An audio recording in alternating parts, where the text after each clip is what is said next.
L'attaque de Ricardo Van Der Helm, Stéphane Emmerich qui vient au milieu de piste pour essayer de faire des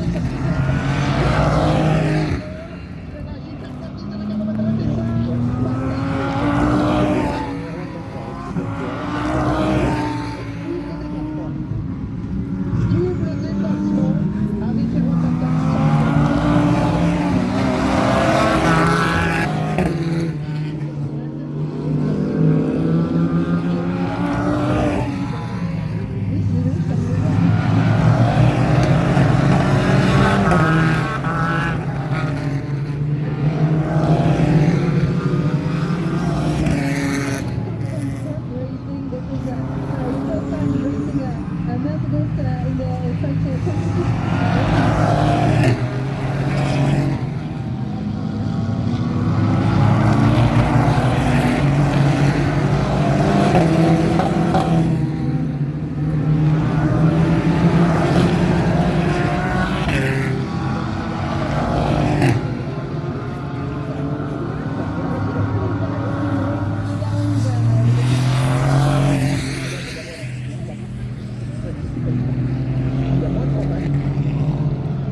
de l'égalité.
l'actif numéro 138, apparemment il n'est pas tout seul, effectivement,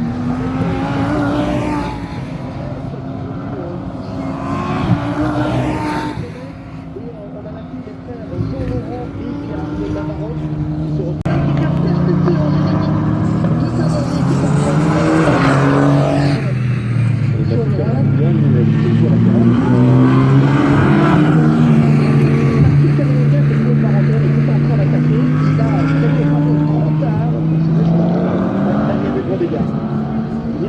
alors que fait-on pour l'instant?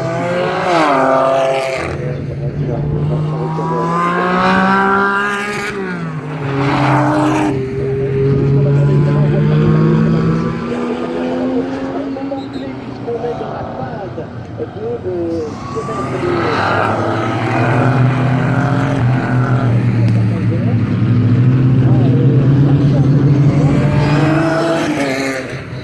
qui a freiné trop tard, venant percuter mon de Tavernier. Angélique qui est coachée par le pilote d'entraîneur, la manager, ça reste le qui a terminé deuxième de la Coupe du Monde des voitures définies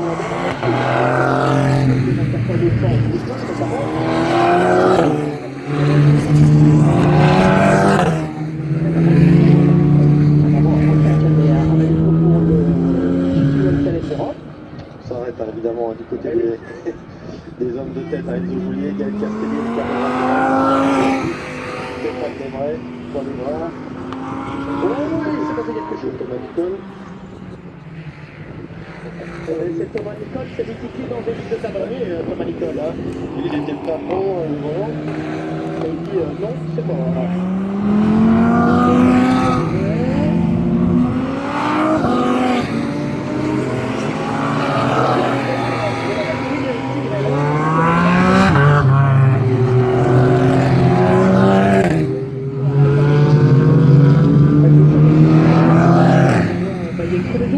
D'abord, à l'arrière droite, les talents pour faire une géométrie de voiture, Pour analyser la géométrie, peut-être, mais pas pour la faire. Ah d'accord, bah, je croyais que vous étiez multitâche, non mais J'essaye. ouais, et ça, malheureusement, on va essayer de plaisanter malgré tout parce que voilà, ça fait partie du projet, donc on comprend la détection de bien sûr des difficultés, ça va être dirigé par Kevin Charas, et une nouvelle équipe qui avait d'ailleurs fait hier avec une deuxième place à 3, troisième du général, Arnaud Santamato et Rodolphe Walden, et puis là la frustration, Mathieu Casananga, la frustration aussi. Mathieu qui était le seul à rouler en solo. Et qui est la Porsche ancien modèle, l'ancien modèle de Cayman, l'équipe GPA Racing. Ce n'est donc pas la 718 Cayman RS, mais la 718 Cayman tout court. Oui, qui était développée par Monte Racing, alors que la nouvelle Cayman est plutôt développée par Porsche, même si Monte Racing assure le suivi technique au niveau des équipes. Bon, en attendant, tout le monde est rentré, évidemment, avec un temps d'arrêt, Laurent Messiaen le rappelle, qui est imposé. Ouais, de 70 secondes, donc on va revoir au ralenti. Antoine, en fait, il veut attaquer ou défendre, je ne sais pas, face à Mathieu Casananga, et puis il se rend compte qu'il a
d'Angélique de Tavernier sur cette jolie télémagique et carte du team CSA Racing, Concept Sport Automobile, qui a décidé d'associer business et passion pour le sport automobile. Ouais, ça marche bien, hein. On a vu hier, donc, on le voit toujours d'ailleurs avec la voiture de Castelli, d'Alexandre Cugnot notamment.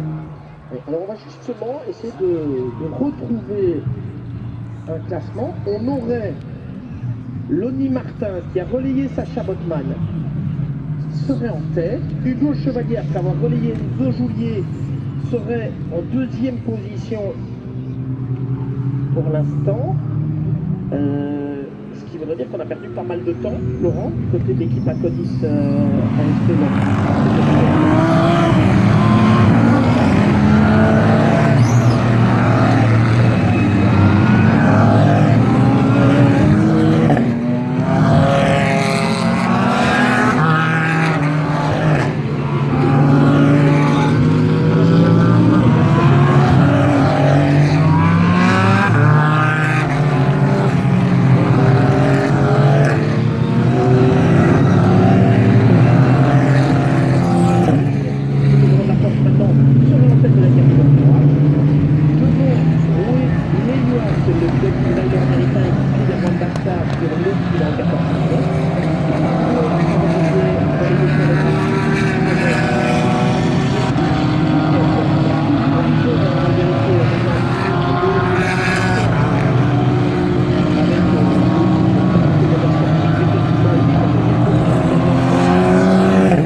De la catégorie Pro-Am sur la Mercedes numéro 16 à Acodis ASP. Quatrième en Pro-Am, Timothée Buret, c'est l'équipier de Christopher Campbell sur la Porsche Cowher aux couleurs de l'équipe Zack Speed.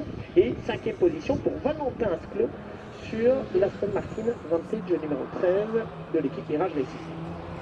Ça c'est en Pro-Am. Deuxième tour, on rate pour David Levy avec la Ginetta Team Speedcar. Une belle performance pour le Team Speedcar. Effectivement, ils avaient hier eu un petit souci avec la durée du pit stop qui a été mal configurée. Ils ont perdu une vingtaine de secondes et je pense que Lionel Longy est dans la voie des stands. On va la retrouver d'ici quelques instants. On arrive, Thomas Ricardo est en train de se préparer avec Ricardo Van Der Ven, un des acteurs de ce premier volet.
Ricardo Van Der Ven, c'est un pilote pro dans tous les sens du terme. On a Magnus lui, les amis du S-Power, de BMW, enfin tout ce qu'il faut. Le tout avec le sourire. Ricardo Van Der Ven, personnage des circuits européens. On va parler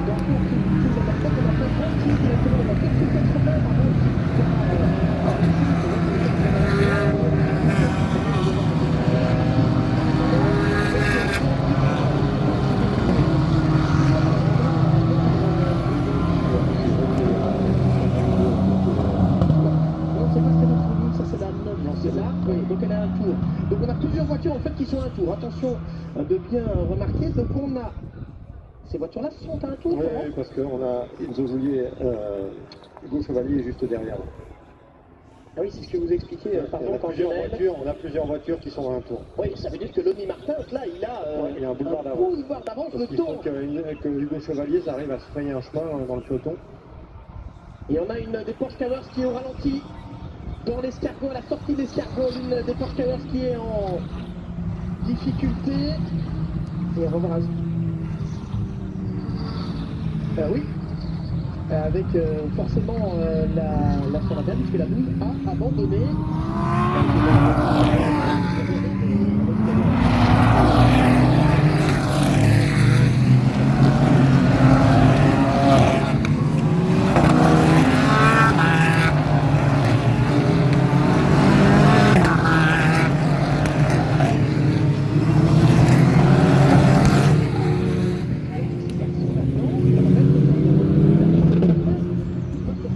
Avec un boulevard total d'avance lorsque Hugo Chevalier aura,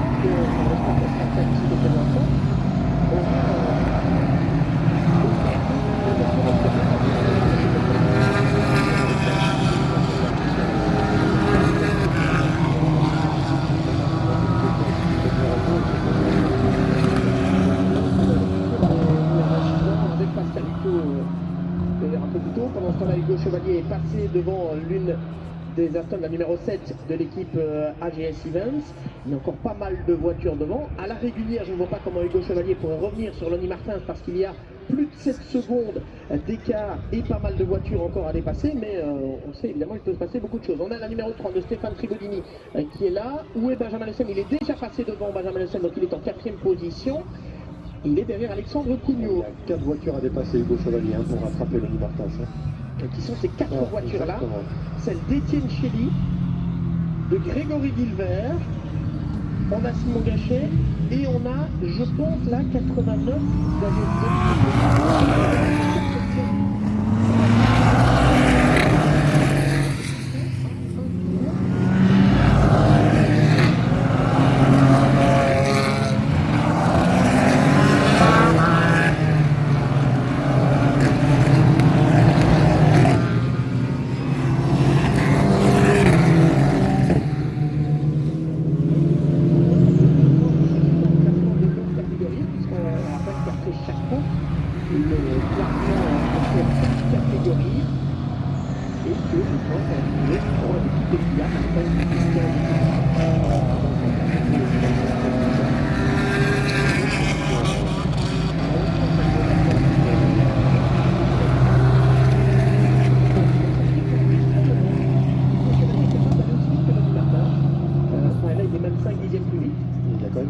mais il y a 7 secondes à compter.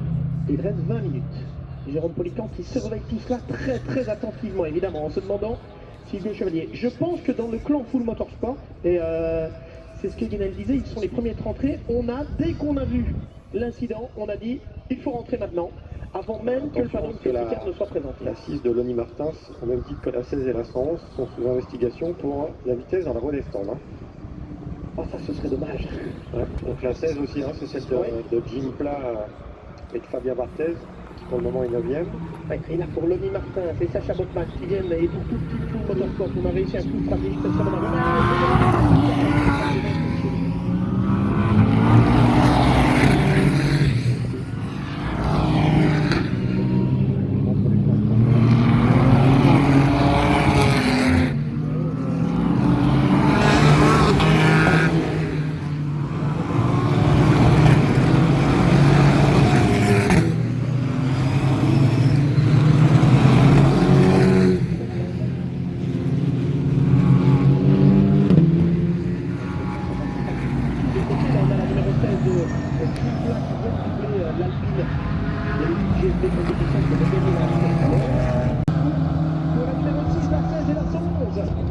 La 6, elle est en tête, la 111, elle est 3e, la numéro 16, elle est 2e de la catégorie Pro.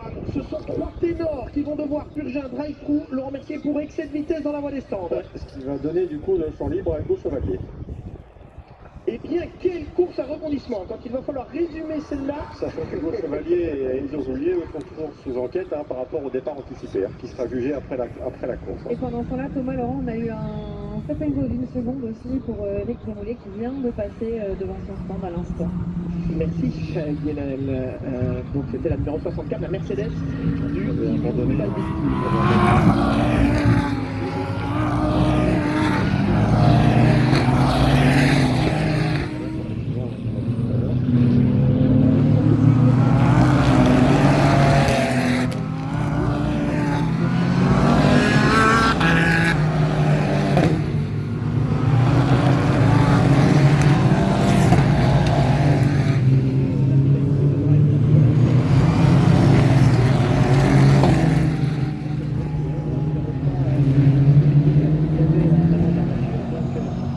Paul Baradel qui avait écouté son terrain au bout de la ligne droite de l'aérodrome.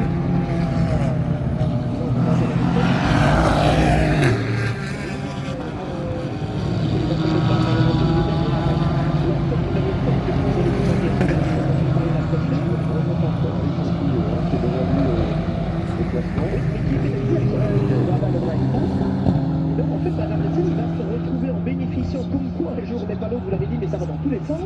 Hier, ils avaient été contre à la...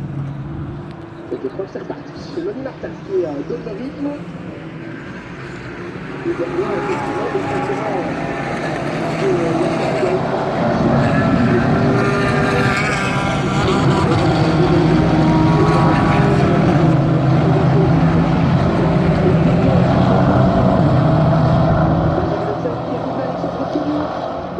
qui s'est directement au moment de la relance emparé de la troisième position. Et Thomas la 16, Jim Platt qui vient de passer dans la voie des centres pour réaliser sa pénalité. D'accord, merci Guénaël. Donc Jim Platt est rentré pour le drive-thru, excès de vitesse dans la voie des stands. Jim Platt et Fabien Barthez qui étaient partis depuis la pole position en Pro-Am et qui avaient terminé hier à la 4e place de cette catégorie Pro-Am. Là, ils n'ont pas marqué beaucoup de points aujourd'hui.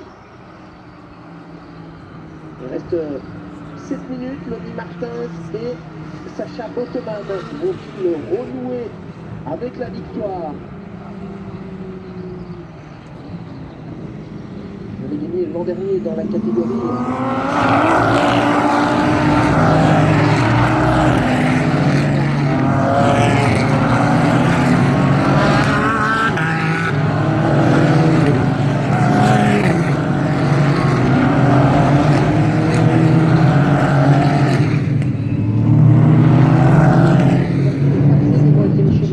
Donc à un tour.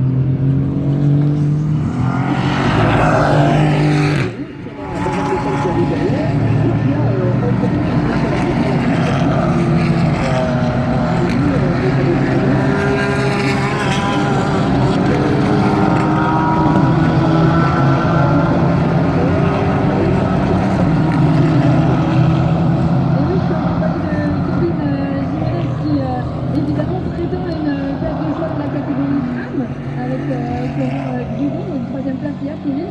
Là, avec la relance, vous pensez que cette Aston Martin peut aller manger l'Audi de Full Motorsport? C'est tout à fait possible et on va tout faire pour. On est arrivé ici ce week-end en n'ayant pas beaucoup d'expérience puisqu'on avait fait 2 journées d'essai dans la voiture. Mon équipier a encore moins d'expérience de course que moi et donc on n'avait pas d'ambition particulière, on venait pour découvrir et quand on a vu le rythme qu'on pouvait avoir, on s'est forcément fixé des objectifs ambitieux. Hier on est très content d'avoir fini sur le podium et aujourd'hui on vise la victoire. Mais on a des concurrents très sérieux dans le DR8 avec Michael Blanchemin et Christophe Hamon, donc ça va être sérieux.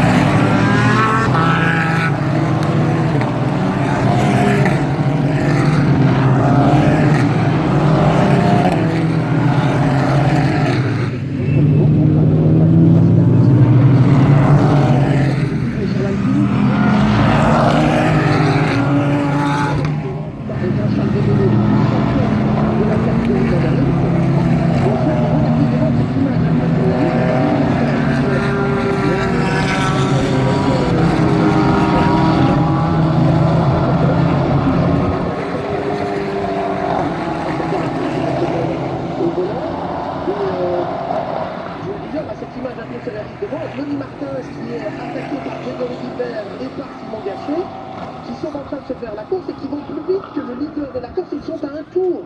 Les deux voitures bleues, l'Audi et la Mercedes bleue, sont à un tour. Avec Lonnie Martin qui se dit qu'il doit résister parce que Hugo Chevalier est en train de revenir très très vite derrière. Et derrière Hugo Chevalier, on a également la BMW. Alors on a tout d'abord une Aston et puis la BMW un peu plus loin de Benjamin Lecel. 4 minutes encore dans cette épreuve. Qu'est-ce qu'il fait Lonnie Martin? Ça doit être compliqué pour Grégory Guibert parce qu'il sait qu'il va plus vite. Il voudrait bien se dédoubler et en même temps, bon, il ne faut pas aller sortir évidemment. Lonnie Martin, s'il s'était côtoyé à l'époque chez Saint-Éloque, ces deux-là.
Seine. Il est à 3 secondes de ce duo, derrière ce duo, avec la BMW que l'on aperçoit là-bas un peu en retrait. Christophe Hamon là qui surveille et qui a perdu le leadership dans la catégorie AM. Laurent Coubard est passé devant avec l'Alpine dans la catégorie AM. L'Alpine numéro 76, Bonnet Auto, est en tête désormais. On se souviendra que l'an dernier, ils avaient accumulé pas mal de victoires. Ils avaient été les plus sérieux rivaux de Christophe Hamon et Pascal Hutto. Laurent Coubard et Jean-Charles Védéry qui repartent donc cette saison avec l'Alpine.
Avec Loris Cabirou qui est venu attaquer Lenny Martens. Il était un tour, Loris Cabirou, qui a voulu plonger lui aussi dans ce trou de souris et qui vient toucher à Lenny Martens qui est vraiment en difficulté en fin de course. Le problème qu'il est pas un tour, Loris Cabirou. Oui, même plus, oui, vous avez raison, ils se sont arrêtés longtemps dans la voie des sorties. Il n'est pas dans le même tour, en tout cas il n'est pas dans la bagarre pour la position.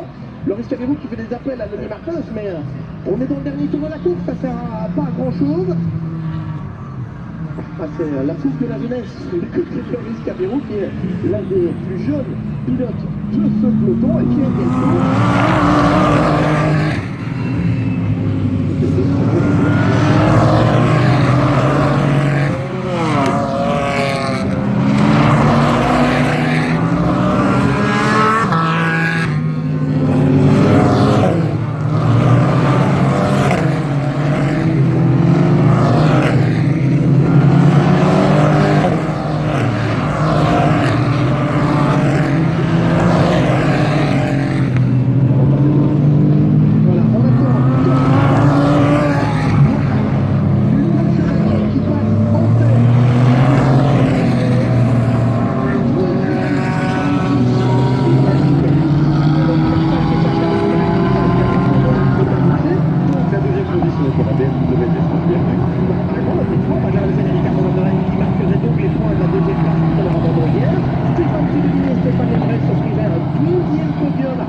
et de nouveau un podium pour Francis Zorker.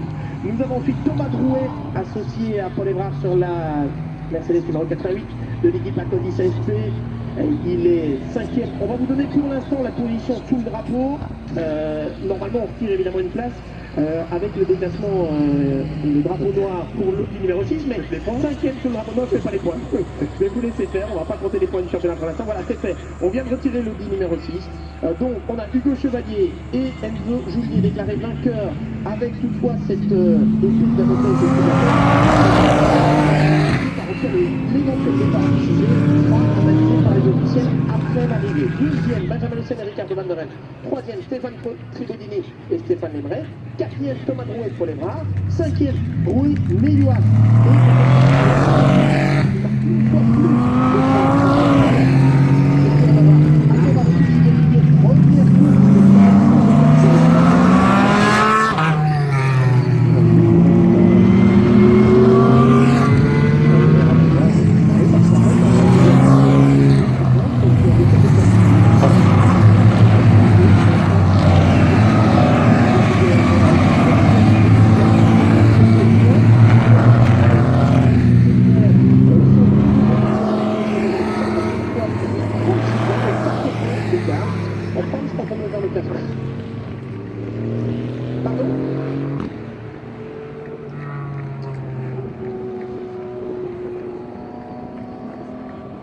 Position pour Edwin Trainard. Quel honneur de retrouver le jeune Edwin Trainard qui cette année est engagé chez Chazen Technologie Course. Il va être redoutable Edwin parce qu'on sait que c'est un sacré bagarreur, c'est un fighter, c'est un peu notre Antoine Dupont puisqu'il a été, à ses tout débuts, rookie. Et formé à l'école de la Clio Cup. Oui, en Donc,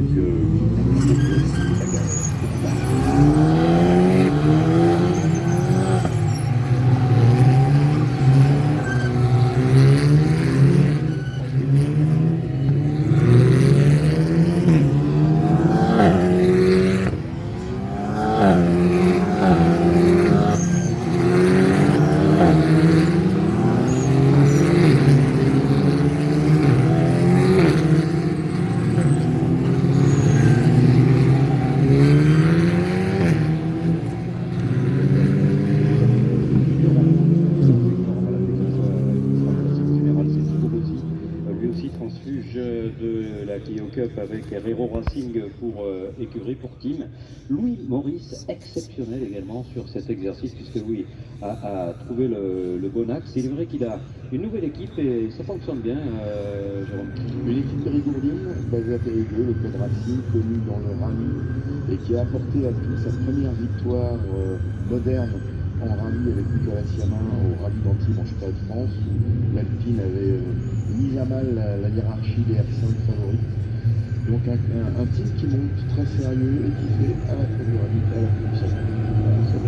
Pour entendre plus loin, José Ernest, ensuite Rodolphe Valgrit, Lucas Précisé, large vainqueur de la C1, et là les qualifs qui sont ça, c'est pas terrible.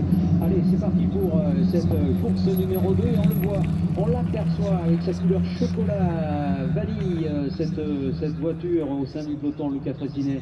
Attention, parce qu'à mon avis, il y avait un twist, hein, il y a quelque chose qui ne fonctionnait pas correctement durant les qualifications. Et vu l'avance qu'il avait prise hier à l'issue de la course 1, on peut imaginer qu'il a la capacité, le potentiel et l'envie, bien sûr, de revenir devant. Ceci dit, à la descente du podium, il était tout à fait réaliste et m'a dit que c'est pas parce que ça avait bien fonctionné hier que ça allait le faire de même aujourd'hui. Le garçon a la tête sur les épaules. Cela à dire que vous lui apportez la guigne, on n'ira pas jusque là, mais en tout cas, clairement, ça va un petit peu moins bien. Et regardez, il flash dans la ligne droite, alors que devant, on ne se pose pas de questions pour Simon Thierman qui a arraché donc cette pole position. Il est suivi comme son ombre par l'excellent Edwin Trainard. On retrouve Louis Méric à la 3e position, Paul Copé bien parti. Et finalement, un départ que l'on peut qualifier de sage. Quel beau plateau, cette voiture déjà mythique.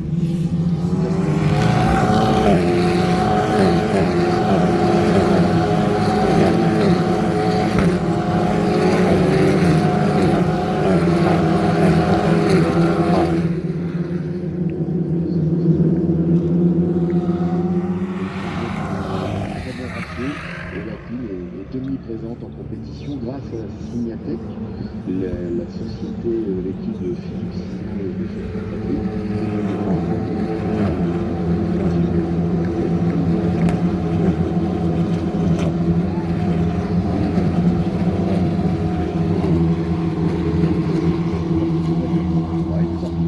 très large. J'en ai eu peur pour Romain Brun qui est allé se faire une jolie chaleur là. C'est une des courbes les plus difficiles de ce circuit. On va revoir cette image. Il perd le taux de l'arrière et pour éviter le tête-à-queue, il est obligé de tirer tout droit. Heureusement, on voit l'efficacité aussi de cette voiture qui n'a pas fait autre chose que de rester sur ses roues, ce qui est quand même essentiel. Allez, l'essence sera celle de cette position de second menacée très directement maintenant Edwin Trainard par Louis Méric qui va sans doute tenter quelque chose à l'aspi, alors que devant il s'en va, notre ami Simon. Il est en train de partir, notre ami Simon. Il est en train de creuser l'écart un petit peu à l'image de Lucas Précisé hier. Hein. Ça nous rappelle un petit peu les deux scénarios. Et Louis Méric, 3e, qui met une pression impressionnante sur Edwin Trainard, est un acteur connu de la film Cup.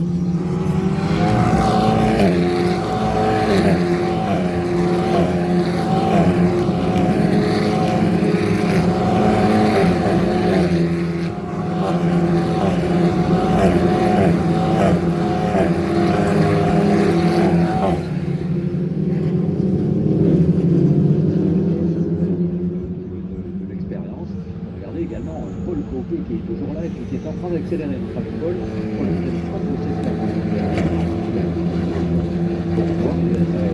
Denis Bernardi. Allez, notre Denis, il faut qu'il aille jusqu'au bout ce coup-là. Pour aller au podium, on a envie de croiser son regard à ses propos. Et c'est Anthony Fournier qui est actuellement 3e dans ses gentlemen. Et à propos de Philippe Bourgois qui m'a passé un petit message, comme quoi il avait raté ses qualifs pour un problème de support de barre stabilisatrice arrière qui était fissuré.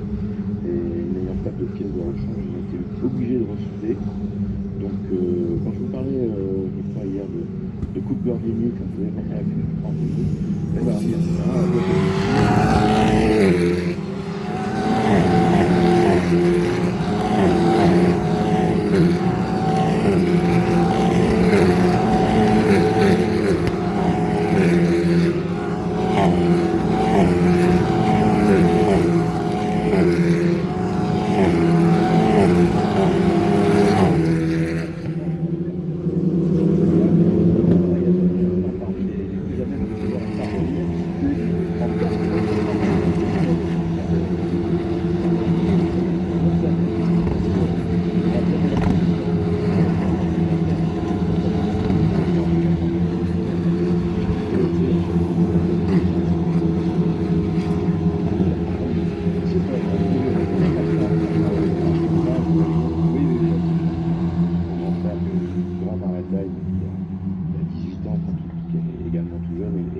cette même détermination. Dès qu'ils prennent le volant, on sait qu'il va se passer quelque chose. Ouais, c'est vrai qu'ils sont enthousiastes dans leur façon de présenter leur pilotage. Quand lors de la cérémonie de présentation vendredi soir, on a pu croiser ces propos-là, on sentait qu'il y avait de l'énergie, hein, tout simplement. C'est aucun doute à aucun moment sur les capacités d'y aller. Simplement, voilà, il disait, moi je sais que je vais y arriver, il n'y a aucun doute là-dessus, et il y arrive, donc a priori, ça va lui donner absolument raison, et des batailles, il y en a à tous les niveaux, avec Valgren, Brun, Garcin, Herdez qui est à la lutte avec les 4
Ouais, il doit être même fatigué, non? Ou alors il est costaud. Oui, bah c'est un sportif préparé, donc il n'y a pas de souci. Puis GT4, c'était qu'une demi-heure, enfin 25 minutes. Voilà, c'est à peu près le même format. Alors, grosso modo, c'est ce qu'on dit souvent, les courses sprint de 25 minutes plus un tour, c'est pas vraiment du sprint, hein, c'est aussi, ça réclame de l'endurance, de la condition physique, et là, à ce jeu, évidemment, les juniors sont avantagés. Preuve en est donnée par ce top 5 uniquement constitué de pilotes juniors. Le dernier d'entre eux, c'est Louis Maurice, vous le disiez, Jérôme.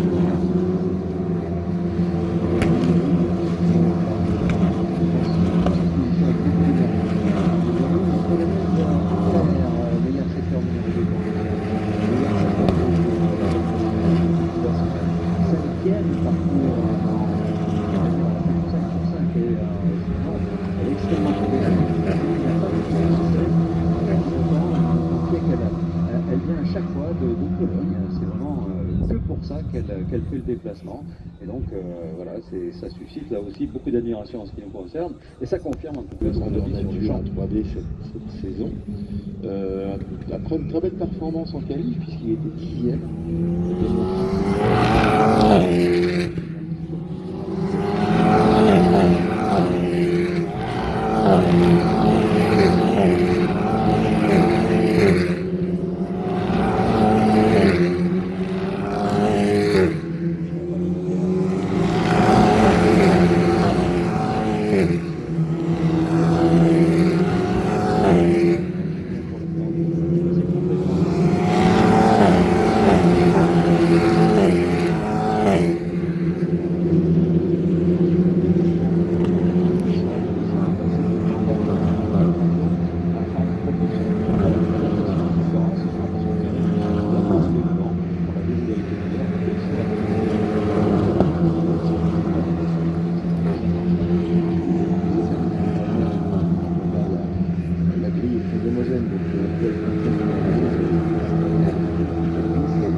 cherche au niveau des pressions de pneus le bon comportement. Voilà, il faut faire des petits essais, tâtonner.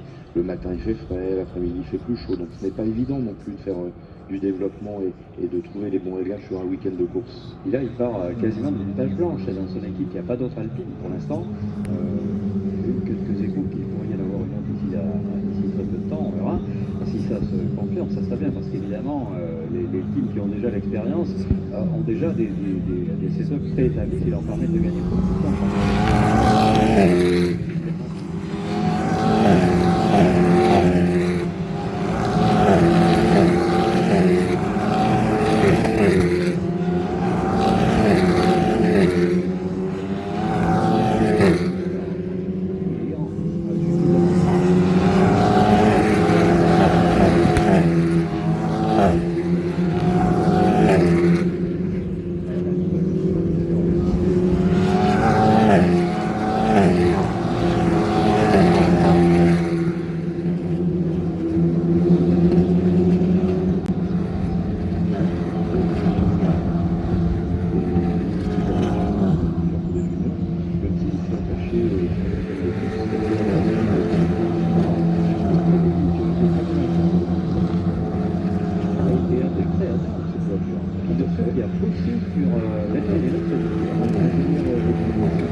Mais va apparemment prendre en main un service qui est justement un service Alpine Racing un peu global et général pour accompagner tous les pilotes de l'univers Alpine Racing, qui soit circuit ou rallye. C'est en train de se mettre en place. Et donc Pierre est bien placé pour apporter de bons et judicieux conseils à ces jeunes pilotes de Rescar Consulting. Ensuite, quand on connaît ce personnage, je pense que côté relationnel, ça va pas poser grand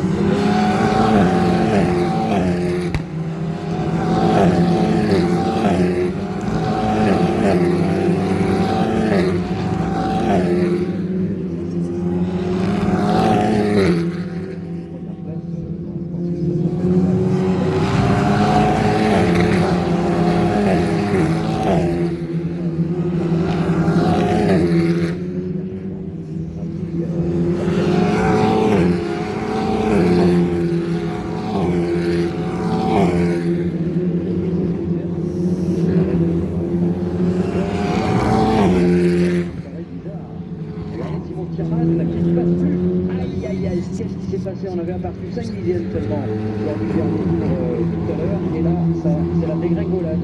Simon qui vient de passer, mais malheureusement dans les stands. Donc souci pour Simon Thierman, qui était tout dommage pour son anniversaire, ça aurait été absolument royal. Il est dans les stands Simon.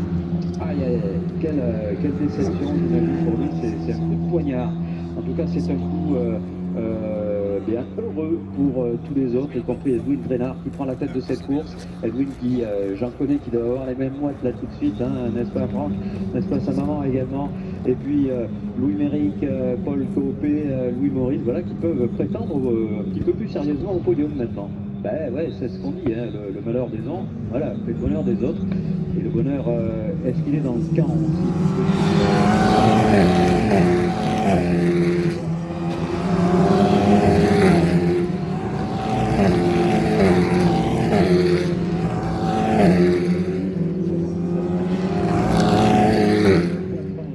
Justement, il voit écouter un bras, que l'expédition va bon train.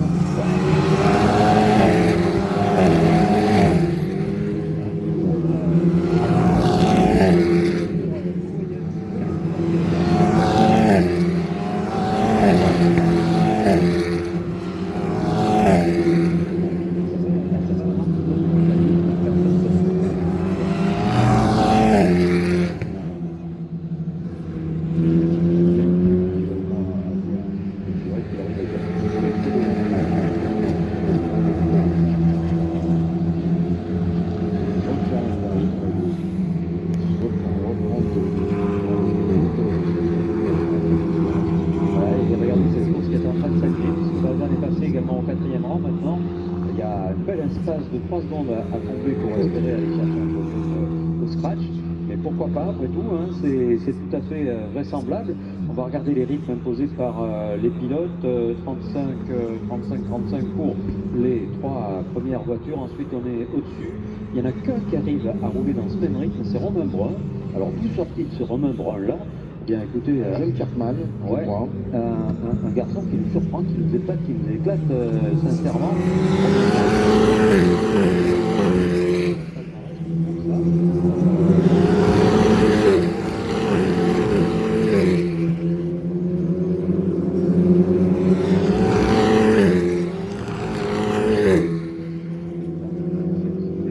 De déception, regardez Lucas Fressinet.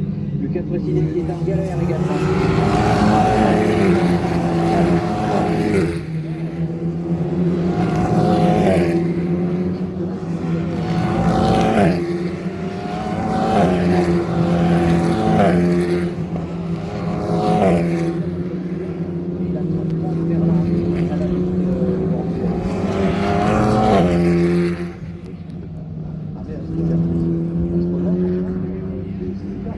Le Firman qui l'a fait la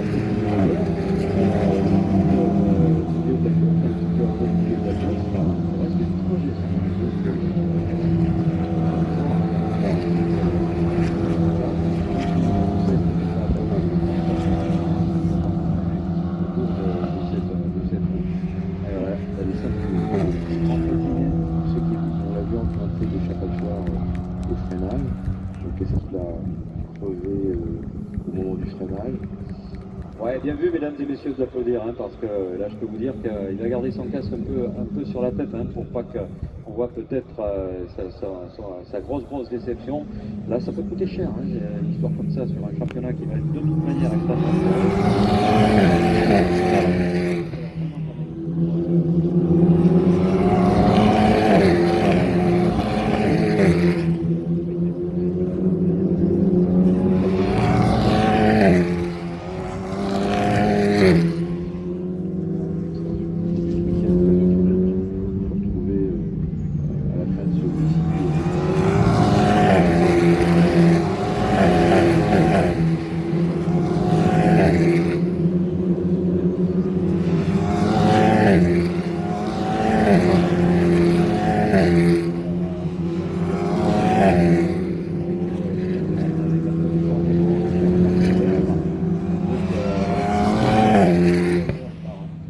une explication en tant junior et à l'expérimenté, c'est-à-dire toujours les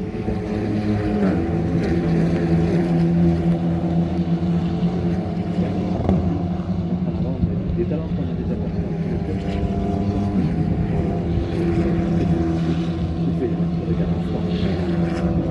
On en parle avec lui, c'est la propulsion, quelque chose de très particulier qui lui convient. C'est pas une perte de comme les voitures qu'on utilise sur la route, c'est à peu près la même chose, sauf que à la base, il y a longtemps de cela, vous me direz, toutes les voitures étaient propulsion, hein, ne posez pas de questions, c'est moteur avant, une espèce de barre entre l'avant et l'arrière, et puis voilà. Alors ça ne faisait pas des voitures qui d'extrême efficacité, je vous en parle savamment.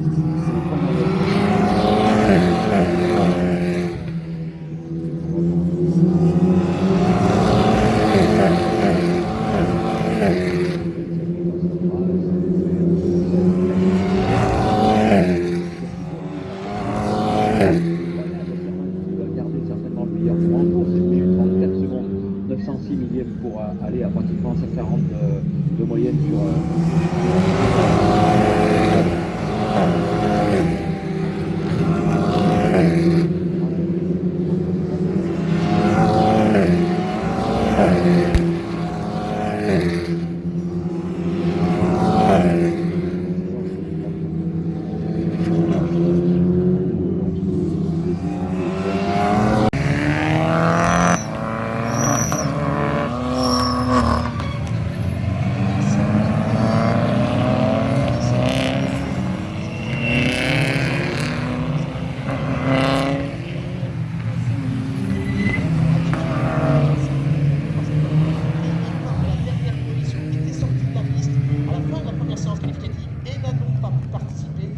deuxième. Voici le circuit avec cette forme très caractéristique du circuit Paul Armagnac de Nogaro, 3636 mètres.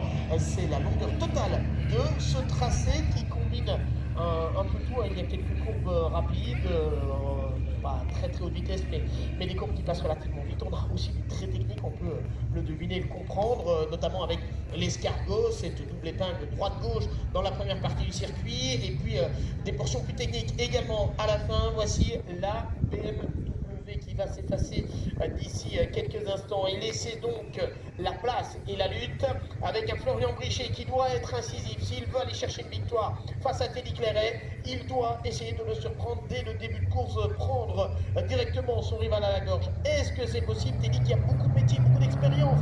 Bien sûr aussi, c'est parti avec le départ qui va être donné maintenant. Je pense au départ du Florian Brichet sur l'extérieur. Il doit y aller là, Florian. Il doit essayer de pouvoir se rabattre peut-être devant Teddy Clairet. Et non, ça reste devant pour Teddy Clairet qui a freiné un peu plus tard avant d'aborder le gauche de la ferme. Je pensais un moment que Florian Brichet était devant, et derrière on a vu Sébastien Thom qui est directement passé devant Julien Jacob-Cano pour la 3e position. Je l'ai vu devant aussi. Hein. Oui, ça va. Ah, j'ai eu peur. Non, moi aussi, j'ai vu. Je pensais vraiment qu'il allait refermer, et au final, Teddy a retardé son freinage et il a surpris Florian. Alors là, ils sont à côté. Florian Brichet, ils sont bien sortis tous les deux. Effectivement, l'aspiration maintenant qui doit fonctionner. Il doit y aller peut-être là au bout. Florian Brichet, vous imaginez bien que Teddy Clairet a un œil dans le rétroviseur, et si il estime que la Peugeot bleue se rapproche un peu trop près, il va venir fermer la porte comme le fait pour l'instant Pierre Hugo Dubost d'ailleurs face à Michael Laurent en prenant davantage en milieu de piste. Pas de changement en ce qui concerne les 4 premiers. Derrière, on va voir si Vincent Bouteiller peut rapprocher dans la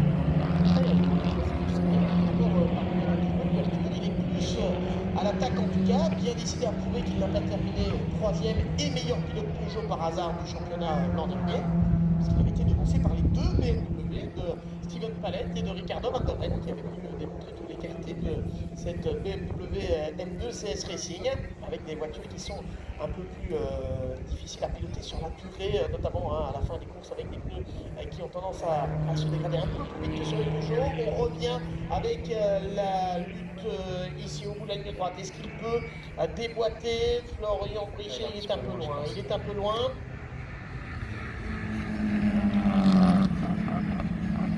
Ça ne passera pas pour l'instant. On regarde donc cet ordre qui ne change pas.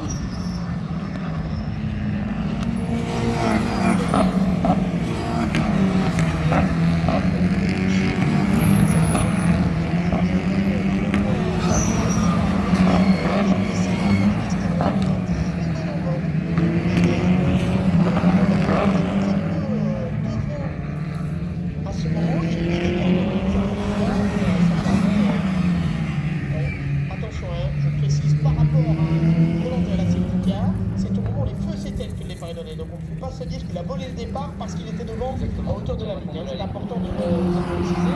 Il n'y a pas d'anticipation du départ. Il n'y a pas de qui n'a pas été régulier. Mais par contre, effectivement, on n'a pas vu qu'il n'a pas cherché l'accord. Sachant qu'il avait en plus Julien Jacob-Cano sur sa gauche qui tentait aussi qui jouait sa carte tout simplement, donc ça a peut-être perturbé un petit peu Teddy qui lui-même est allé perturber Florian, et finalement il a gardé la tête. Mais Florian est bien. Il est là de nouveau, il est là, oui. Ah, on nous signale quand même que le départ serait sous enquête. Alors nous évidemment, sur l'image que l'on vient de voir, on n'a pas les feux lumineux, donc on ne sait pas à quel moment ils se sont éteints. Ceci dit, on n'a pas tiré davantage. Derrière, donc, même s'il avait un petit peu anticipé, derrière pour l'instant. Teddy Clavel vient d'essayer leur meilleur partiel au millième de seconde près. 34 646 dans le premier secteur.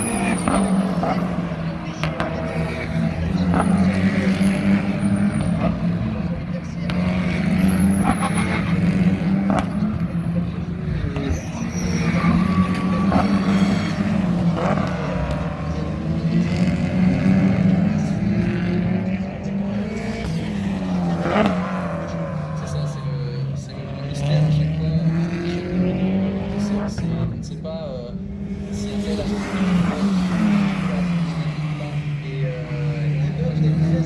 c'est ça, c'est combien de tours ont-ils fait, etc. Et peut-être que Florian avait gardé des pneus pour la dernière course, tandis que Teddy, pardon, lui était parti avec des pneus peut-être plus usés, je sais pas. C'est à voir. En tout cas, ces deux-là sont sur une autre planète pour l'instant. Teddy Clavel, 36 709, Florian Michel, 36 787. Dans le même chrono, moins d'une demi-seconde sépare celle du team Claret Sport et celle de l'équipe GSB Compétition.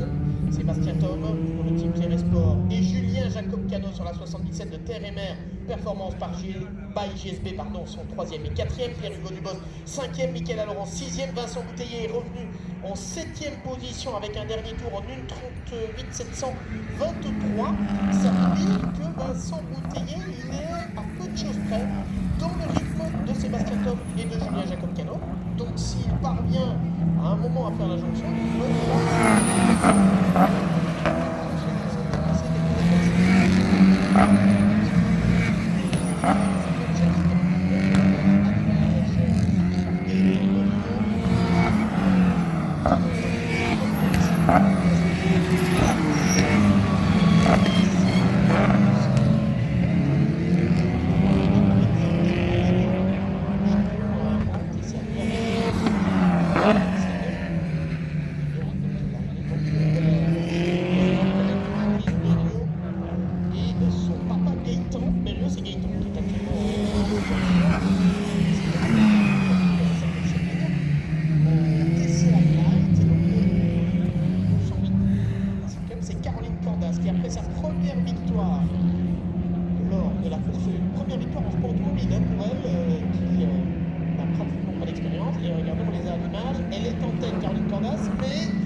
dans la même seconde lors du dernier passage sur la ligne.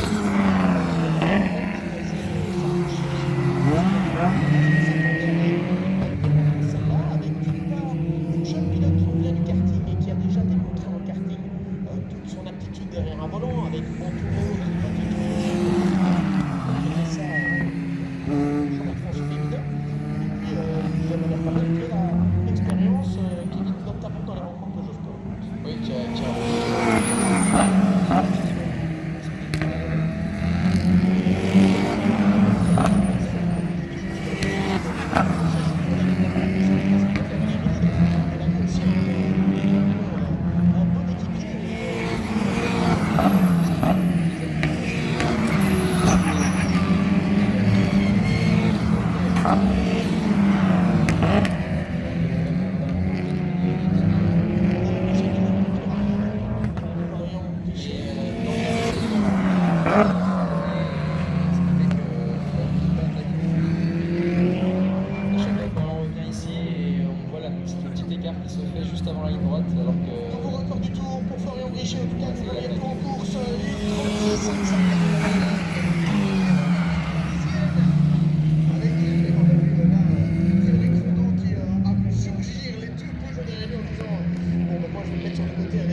dans ce gauche de la ferme, ce double droite de Coppel, on a toutes les qualités d'une voiture de touring hyper rigide, hyper rapide. Ça rentre très bien. Et ça peut surprendre. Donc, le fait que tout soit bien passé à cet endroit, Caroline Cordas et Ilona Verstappen.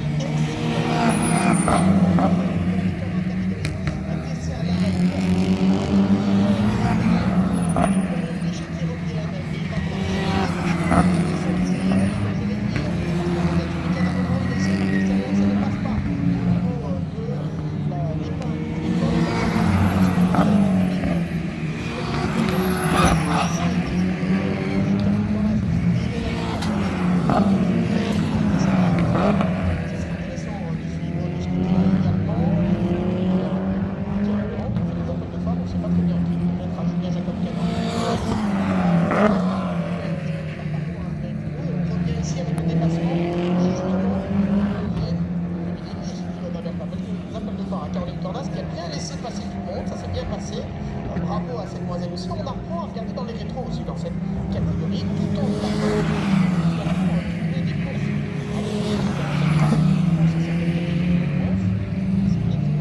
Vincent Boutet, derrière Mickaël Allon.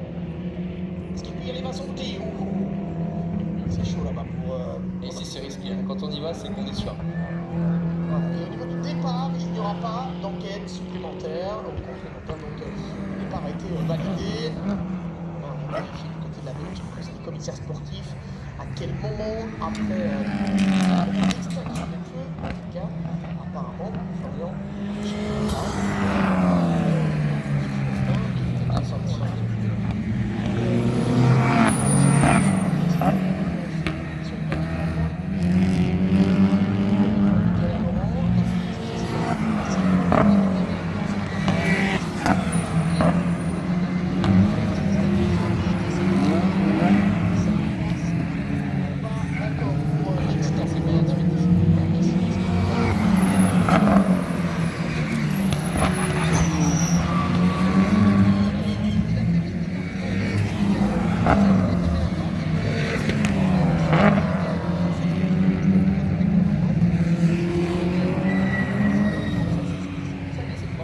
Ça a l'air d'être fair play pour l'instant.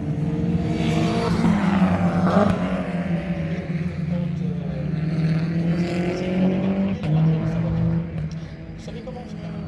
Je vais regarder un petit peu parce que ça m'intéresse cette histoire. Alors, on va dire, ne sortez pas les jeux, n'ouvrez pas les portes, il y a moyen de trouver la question de la motivation. Et on a même pas tellement regardé dans le métro,